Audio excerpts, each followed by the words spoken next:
வரலாற்று சாதனை 95,680 வாக்கு வித்தியாசமே. அதாவது முக்கியமாக நான் சொல்லணும்னு நினச்சா மெயினாக நீங்கள் எல்லாம் தெரிஞ்சுக்க வேண்டிய விஷயம், நம்மளுடைய எம்எல்ஏ தற்பொழுது ECR சரவணன் அவர்கள் வெற்றி பெற்றிருக்கிறது யாரை எதிர்த்து அப்படின்னா 2 ஜாம்பவான்கள். எஸ், பெரிய கோடீஸ்வரனுங்க, பரம்பரை கோடீஸ்வரர் ஒருத்தர், நடுவில் சாராயம் வைத்து பெரிய கோடீஸ்வரர் ஒருத்தர். இவங்க 2 பேரையும் சார்ந்து சாமானிய ஒரு மனிதனாக இன்றைக்கும் வாடகை வீட்டில் தான் இருக்கிறாருன்னு கேள்விப்பட்டேன்.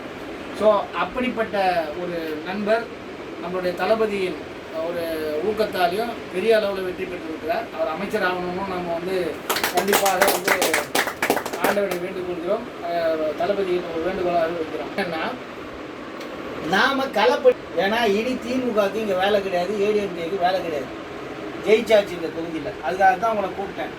இதை செய்ய வேண்டிய வேலை கட்சிக்காரர்களுக்கு செய்யணும். நான் வழக்கறிஞர், அதனால் நான் சொல்ல வேண்டிய எனக்கு கடமை இருக்கிறது. நான் காலையில் கூட வட்டச் செயலாளருக்கும் ஃபோன் பண்ணேன், தம்பி வாங்க, அடுத்த கட்ட வேலைகள்லாம் இங்கே செய்ய வேண்டியது இருக்குது, செய்கிறேன் அப்படின்னு செய்யணும் நான் சொல்கிறேன்னா வரேன்னாரு. இது வரைக்கும் வட்டச் செயலாளர் வரல, தம்பி கௌதம் அவர்கள் வரவே இல்லை. இதை குரூப்லேயும் போடுங்க கொஞ்சம், நானும் மாவட்டத்துக்குன்னு சொல்கிறேன். ஏன்னா நம்ம ஜெயிச்சிட்டோம், அவங்கவுங்க முடிஞ்சு போச்சு வேலைன்னு வீட்டுக்கு போகிறதில்ல.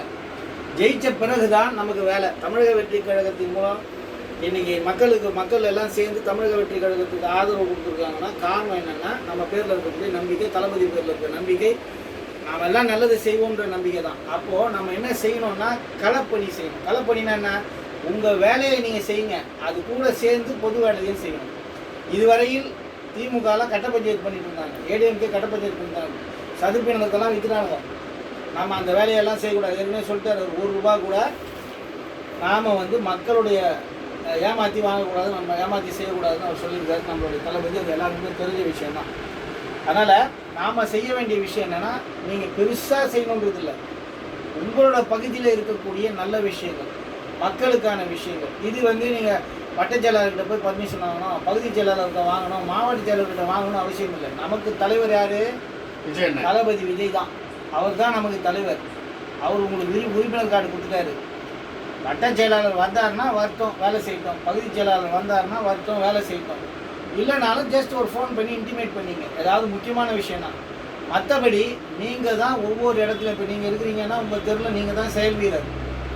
நீங்கள் தான் உங்கள் தெருவில் இருக்கக்கூடிய பிரச்சனைகளுக்கு ஹெல்ப் பண்ணணும். ஒரு கரண்ட்டு போச்சு, உடனடியாக EB ஆஃபீஸர் பார்க்குறது, தண்ணி வரல உடனே, அதாவது இப்போ நம்ம ஆளுங்கட்சி இதுங்களா, இப்போ நம்ம ஆளுங்கட்சின்னும் போது நாம் அதிகாரியை பார்த்து நம்மளுடைய குறைகளை சொல்லுவதற்கு வாய்ப்பு இருக்கிறது.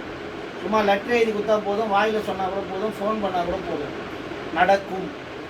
புரியுதுங்களா நான் சொல்லுவேன். அதே மாதிரி எல்லா நம்ம நண்பர்களுக்கும் தொண்டர்களுக்கும் சொல்கிற விஷயம் என்னென்னா, திமுக செய்த அராஜகத்தை நாம் செய்யக்கூடாது, ADMK செய்த அராஜகத்தை செய்யக்கூடாது. மக்களிடத்தில் பண்பா, அதிகாரிகளுக்கிட்ட கூட பண்பா போய் கேளுங்க.